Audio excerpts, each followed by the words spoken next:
What is Gonzo? I am Gonzo. You are Gonzo. We are Gonzo. Give me a G for global. Give me an O for order.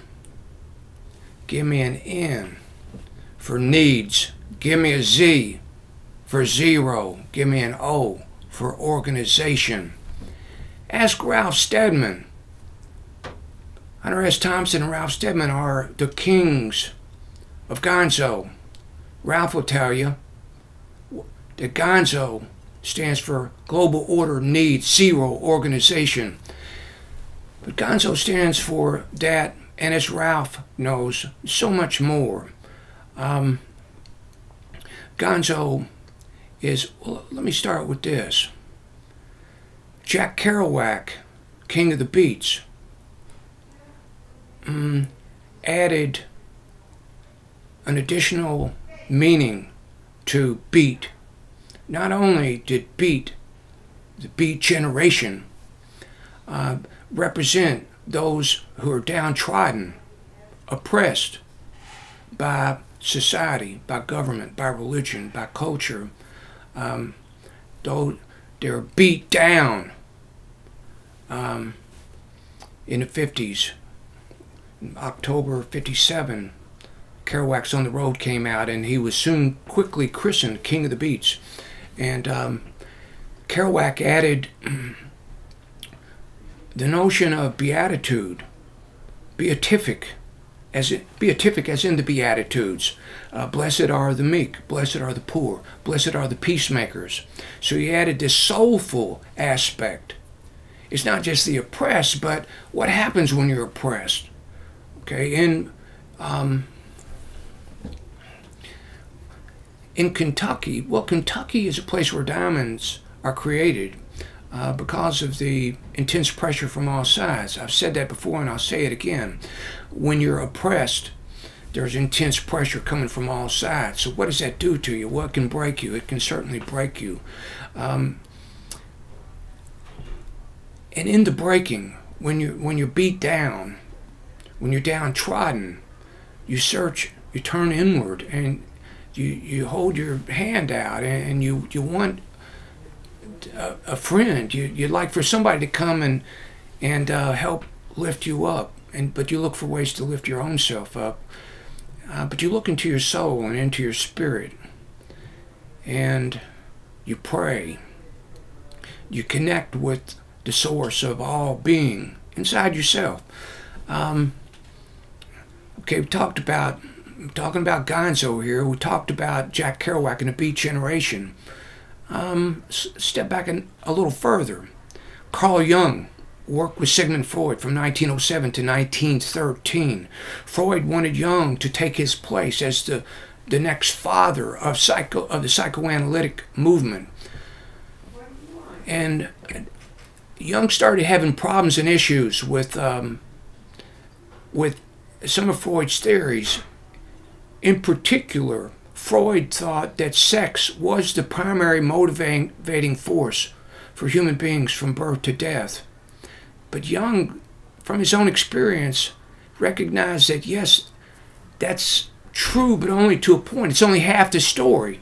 Because Jung was having spiritual experiences which he identified as uncanny, things that happened for which they were paradoxical. There was no rational explanation for the inner and outer uncanny spiritual experiences. So Jung said, half of my body is a spiritual force, and the other half is a sexual force, and they often pound heads with each other, and it's up to us to find ways to create a synthesis of apparently irreconcilable differences, to juxtapose them into, unify them into this hemispheric synchronization.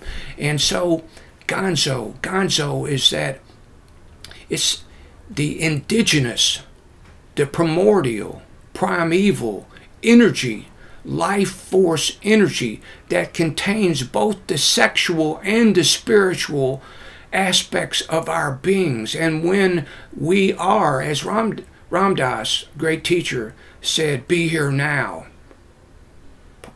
An essential part of Gonzo is being here now, in this moment, aware of every breath, of everything that's going on inside and outside of you, and not having any false fronts, no facades, no fakes. You empty your closet.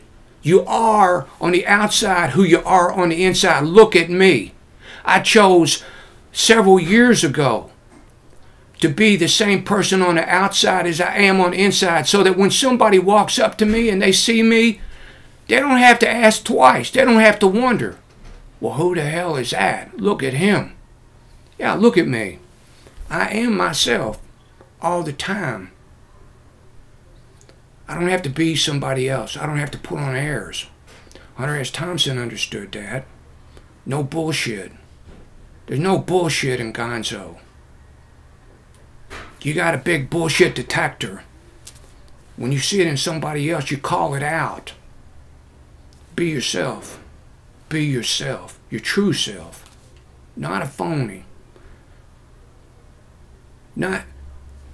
One of the great breakthroughs of Gonzo was to identify, to point out that objectivity, one of the main precepts of the scientific method, the notion of objectivity, quantum physics disproved. Quantum physics proved that there's no such thing as objectivity, because the observer changes the experiment. So real journalism, honest and truthful journalism, has got to be subjective. The notion that you can stand back and have no emotional involvement, that my writing of and telling of the story will not be influenced by my own emotions, is bullshit. I don't care who tells a story. You'll influence the story from your own belief system. So the honest approach to storytelling, the Gonzo approach, is truth. It's truth. And it's spontaneity. It's right now, right here. I am Gonzo. You are Gonzo. We are Gonzo.